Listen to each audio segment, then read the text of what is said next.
Iraqi forces fire mortars at ISIL targets across the Syrian border.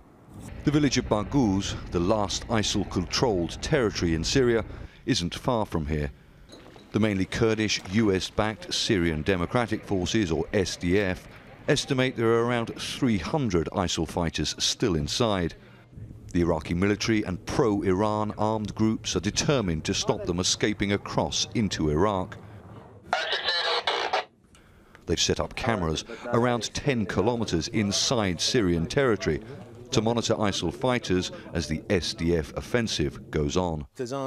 While the Iraqi military operation against ISIL across the border in Syria continue, we on this side are fortifying our positions. We have installed thermal surveillance cameras across the border inside Syria territory. There is joint cooperation with us, the pro-Iran armed groups and the tribal sheikhs. We are getting aerial support from the US-led coalition. US intelligence says ISIL evolved from the last remnants of al-Qaeda in Iraq, and by 2015 it controlled around 90,000 kilometers of territory across Syria and Iraq. An international coalition of more than 70 countries has been involved in the fight to reclaim that territory. This is all that remains of the An-Nuri Mosque, where more than 4.5 years ago Abu Bakr al-Baghdadi declared himself caliph of what he described as the ISIL Caliphate.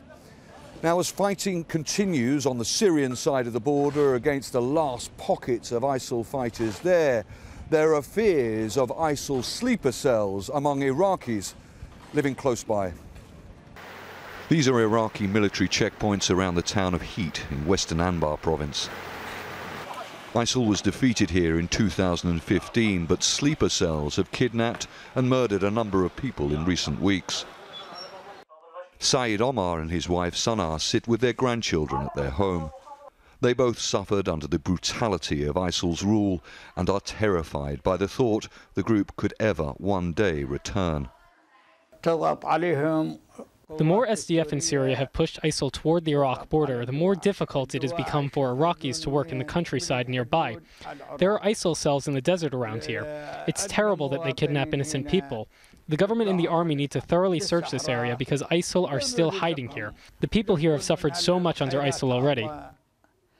The head of Iraq's intelligence says ISIL fighters are regrouping and recruiting mainly in the rural areas of north and western Iraq they once controlled. US military intelligence believes the territorial battle against ISIL across Syria and Iraq has been won.